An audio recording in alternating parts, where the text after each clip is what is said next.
Natsuki Misaka might have been responsible for his brother's death, at least partly. Let's talk about it.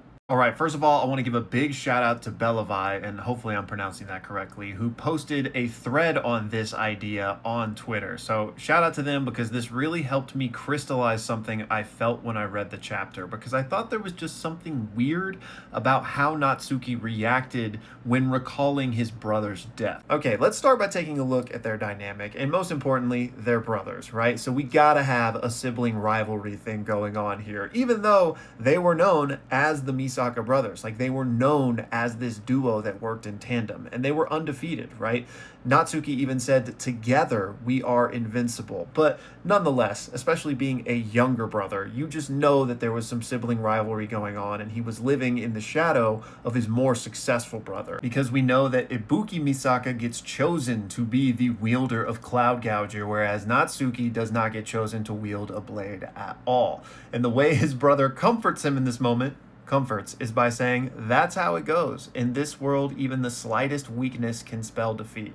Basically, your older brother telling you, hey, you weren't good enough. That's life, right? And this obviously makes him mad. Again, their duo rather, is being fractured. Even though Natsuki would also go on to participate in the Seitei War, it was clearly not on the level of his brother, right? He was falling further behind in his shadow. And here's the line that really stuck out to me when I first read the chapter. And he says, and 3 years ago, the Hishaku killed my brother. He had become weak, so he was defeated. That's how it goes. Basically repurposing the line that his brother told him when he failed to become a blade wielder, right? Which is kind of like a bitter, toxic thing to think when your brother was killed. Like, oh, you were weak. That's how it goes, remember? So like I mentioned, that moment stuck with me, but I didn't know what to make of it. Again, until I saw Belevai's analysis on Twitter. And I agree with him. I think that Natsuki likely played a role in his brother's death. Because again, think about this from his perspective, right? Always chasing his older brother and then falling very far behind when he wasn't chosen to be a blade wielder. He says, I'm not like my brother. In the 18 years since the war, I've never let my focus on the sword waver. Meaning ever since that moment where he wasn't chosen, he has been dedicated and working to becoming better. Literally every single day. And he says that makes him different from his brother because his brother became soft. We know that after the war, Ibuki wasn't really concerned with getting stronger or training in the way that he was. Now, we don't have an explicit why for that yet, but I would imagine he was just jaded from what he saw or what he did during the war, right? And we know that this comes into play for the same reason the Hishaku guy is not satisfied with their fight. He says that Ibuki did not have the same fangs. So when he came to fight him, it wasn't the fight he was looking for. It perhaps even was an easy duel when he killed Misaka. I think it's possible that Natsuki was disgusted with what his brother had become, thinking that he had probably lost his way entirely, right? Because if we think about this from his perspective, his older brother is the guy he's been chasing his entire life, right? Trying to meet up to that standard and probably surpass it as well. But this guy gets all the glory, becomes an enchanted blade wielder, is a legendary hero, and then he comes home and he's just different, right? He's apathetic. He's no longer motivated or training in the same way. Natsuki literally loses his end point. He loses his rival, right? And again, this is his brother, not just a simple rival. So I could see a world in where Natsuki was like, what is wrong with my brother? Like, I gotta get him back on track. Maybe what he needs is another challenge to get that spark in him again. So I could see a world in which Natsuki leaked his brother's location to the Hishaku, or provided them some intel in some form or fashion that led to this encounter, with again, Natsuki's hopes being that this would really get his brother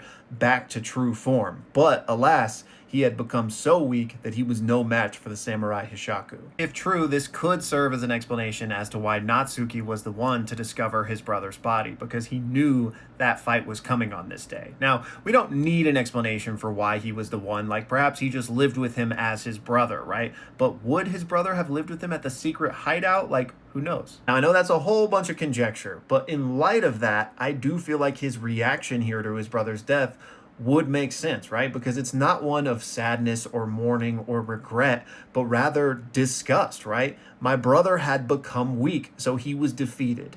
That's how it goes. Which again could lead us into the I'm not my brother. I have never lost focus, right? This younger sibling who has had a chip on his shoulder his entire life is ready to prove that, like, where he messed up, I won't, right? And that's not to say that like Natsuki wanted his brother to get killed or that he doesn't miss or mourn his brother, but I just do think that a really interesting scenario here could be that he was a main factor that led to his brother's death, and that's part of what's kind of motivating him even further. Like, again, this is all pure conjecture, but if this were true, I would love to see that explored more as him coming to grips with the fact that maybe he did play a role there. And, maybe it was based on his own shortcomings of why he didn't think he stood up to snuff. So yeah, a lot of jibber jabber here, but I feel like this makes sense. Kagurabachi is nothing if not an exploration of fractured and messed up familial bonds, right? So Natsuki and Ibuki could just be the next dimension of exploring that type of stuff. But y'all let me know your thoughts. But then finally today, y'all, I want to shout out some people who've shown support on the Kagurabachi videos, starting out with my guy Branwin here, who says, I hope we get to see some of Chihiro's blacksmithing skills soon. Him reforging Cloud Gouger for Misaka would be a great opportunity to show his skills off. And I agree with you completely. We've talked a little bit about this before, but I absolutely think we will see the Forging Chihiro arc. And Cloud Gouger will be a great place to start because we know he's still holding on to a piece of that blade, right? And I do think in some form or fashion, we will kind of see the next generation of the blade wielders. And Misaka could be a great person to do that, to kind of, again, whether or not everything I've said here is true would be a fascinating character exploration. If so, though, trying to step into his brother's footsteps and kind of maybe experience to some extent what his brother did and might shift his perspective on what he thinks weakness actually is. But in any case, I do think we will see Cloud Gouger or some reformation of enchanted blades that new people will wield.